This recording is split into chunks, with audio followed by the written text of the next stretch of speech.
ரொம்பவுமே ஹெல்த்தியான பீட்ரூட் துவையல் எப்படி பண்ணுறதுன்னு பார்த்துடலாங்க. ஒரு கடாயில் ஆயில் சேர்த்துக்கலாங்க. 2 ஸ்பூன் உளுத்தம்பருப்பு சேர்த்துக்கலாங்க. 2 ஸ்பூன் கடலைப்பருப்பு சேர்த்துக்கலாங்க.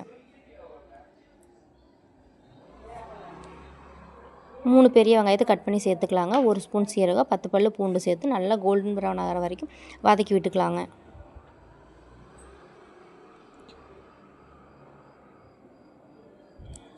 காரத்துக்கு ஏற்ற மாதிரி வரமிளகா சேர்த்துக்கலாங்க.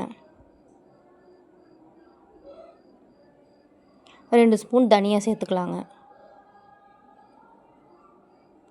1 கொத்து கருவேப்பிலை சேர்த்துக்கலாங்க. 3 பீட்ரூட்டை கட் பண்ணி இதில் சேர்த்துக்கலாங்க.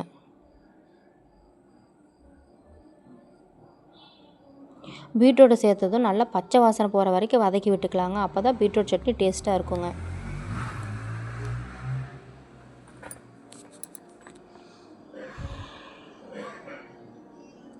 நல்லா வதங்கி வந்துருச்சுங்க.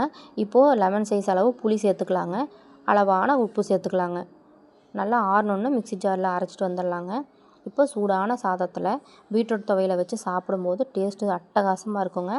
நீங்களும் கண்டிப்பாக ட்ரை பண்ணி பாருங்கள்.